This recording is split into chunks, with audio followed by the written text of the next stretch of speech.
Deadpool is back, but this time he's got FU Disney money to play with. Not only this, but he has a tall, dark, hairy Aussie to quip with, harder than Disney pandas to modern audiences.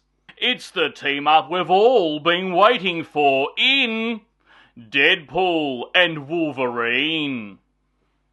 Hello there, you loose units, and welcome back to another episode of Spicy Boy Reviews. I'm, of course, your host, Andrew Iles. That's it, finally, Deadpool and Wolverine, directed by Shawn Levy, who's known for directing a shit ton of movies, but most notably, Night at the Museum, Real Steel, and Free Guy. We meet Deadpool many years later after the events of Part 2. He's now single, a used car salesman, and is denied to join the Avengers. It's his birthday, and although he seems content with his mediocre life, the TVA come along to fuck it up. They offer Deadpool a role in the TVA as his timeline is scheduled for deletion. And this is all due to his anchor being deceased. In the future, I think. And wouldn't you know it, his timeline's anchor being just so happens to be Wolverine. Of course, terms and conditions specify that Deadpool's timeline is scheduled for deletion hundreds of years from now. But corporate douchebag Paradox is having none of it! He ain't got no time to wait around for hundreds of years, he speeds up the process. Deadpool says fuck that noise, and has a bit of a game of hop, skip and jump through the multiverse to try and find another Wolverine. He's going to track down one of these Wolverines that is keen to jump over to Deadpool's timeline and become his anchor being. Then what ensues is a fan service ball-tickling montage, full of comic book imagery accuracy and in-universe jokes. I'd be lying if this little scenario here didn't put a huge smile on my face. Anyway, Deadpool finds his Wolverine, who is rumoured to be the worst Wolverine in existence, and of course has a dark, tortured past. Of course, Paradox is having none of it, and he plans to go ahead with the deletion with the MacGuffin machine. But not before Paradox erases Deadpool and Wolverine, sending them both into the trash world from Disney Plus's show Loki.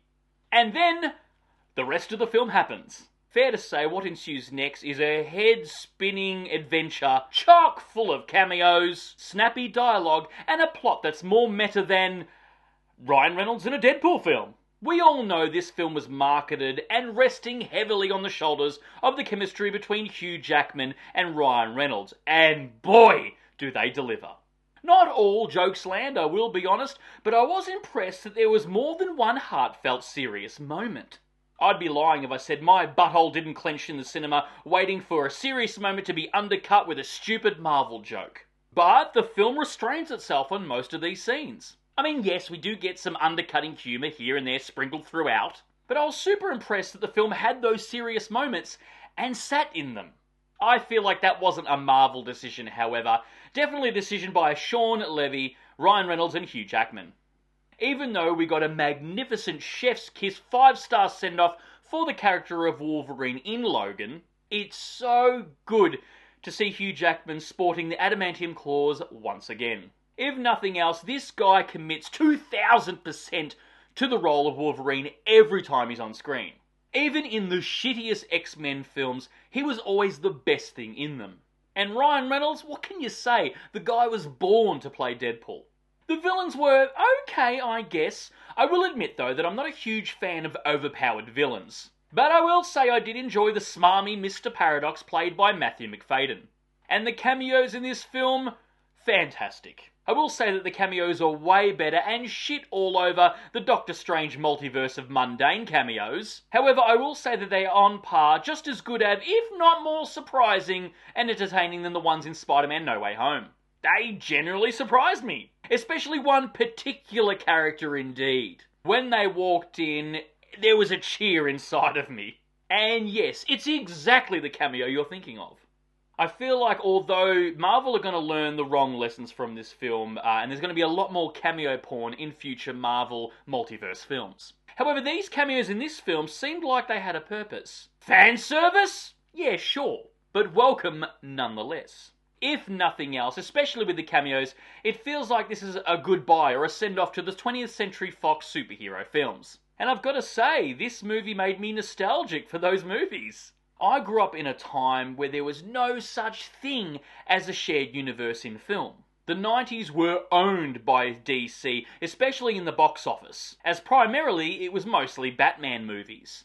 And at the time, Marvel were nowhere to be seen.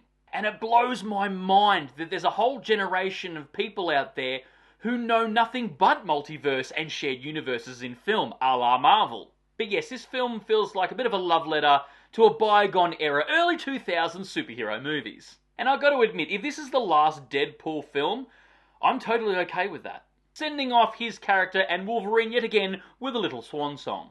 But of course, Robert Downey Jr. is back in a very desperate move.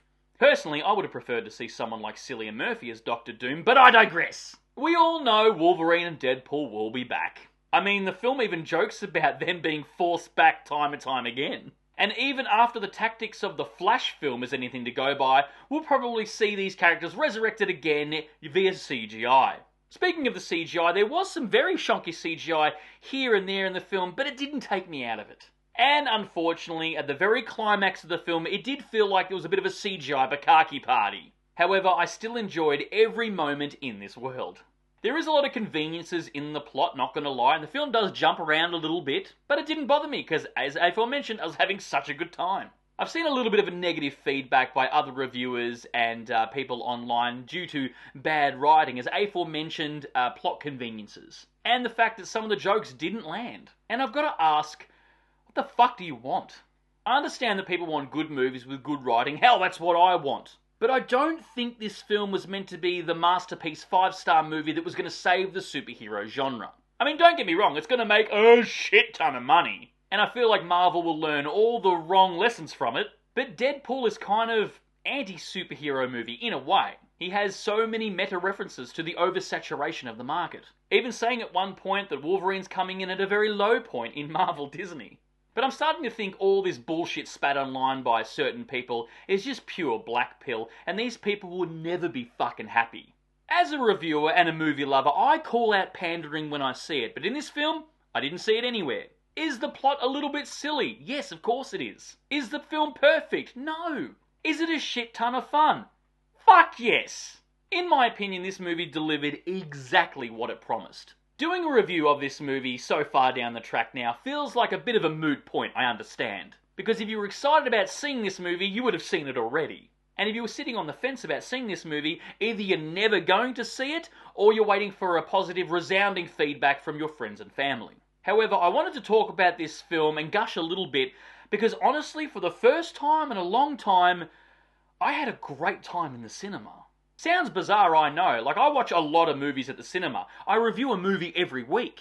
And there have been a lot of films that I've enjoyed at the cinema recently. But this felt like a resounding good time. I relished and loved every second of this film. It was just so much fun. Not only fun to watch in the cinema and be entertained for 2 and a little bit of hours, but fun as in the same way 10-pin bowling is fun, or going to the arcade is fun, or going to a carnival or festival. I had an absolute blast from start to finish, criticisms and all. Anyway guys, that's my review of Deadpool and Wolverine. I had an absolute blast watching it. Write down below if you've seen it, what are your thoughts on it, but more importantly, what were your favourite cameos?